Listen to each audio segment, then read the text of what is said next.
বন্ধুরা, আপনারা দেখছেন রাজকুমারী কুকিং হাউস। রাজকুমারী কুকিং হাউসে আজকে স্পেশাল রান্না হলো খেরোর সবজি। খেরো দিয়ে আমি এই গ্রীষ্মকালে গরমে ঠান্ডা লাগে, খুব সুন্দর খেতে ভালো লাগে খেরো, লাউ খেরো এসব সবজি খুব ভালো লাগে। আমি খেরো কুচি কুচি করে কেটে নিয়েছিলাম। কাটার পরে আমি নুন হলুদ দিয়ে সেদ্ধ করতে দিয়েছি। দুটো কাঁচা লঙ্কা চিড়ে দিয়ে দিয়েছিলাম। কড়া গরম হয়ে গেছে, জিরে এবং শুকনো লঙ্কা আমি ভেজে নেব।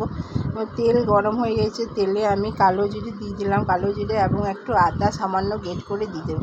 গ্রেট করে দেওয়ার পরে বেশ নেড়ে চেড়ে নিতে হবে। তারপরে দিয়ে দিতে হবে যেমন পরিমাণে 2-4টে বড়ি দিয়ে দিলাম। বড়ি দিয়ে বড়িটাকেও বেশ ভালোভাবে নেড়ে চেড়ে বেশ ভাজা ভাজা হয়ে যাবে। তারপরে সেদ্ধ করা যে খেরো আলু এবং ডাল ছিল, বুটের ডাল, ওইটা দিয়ে দিলাম। দেওয়ার পর বেশ নেড়ে চেড়ে ভাজা মশলাটা যে আমি তৈরি করেছিলাম ওই মশলাটা দিয়ে দিলাম।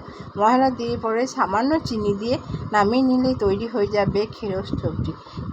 এইভাবে গরমে আপনারা খেরোর সবজি রান্না করবেন, খেতে খুব ভালো।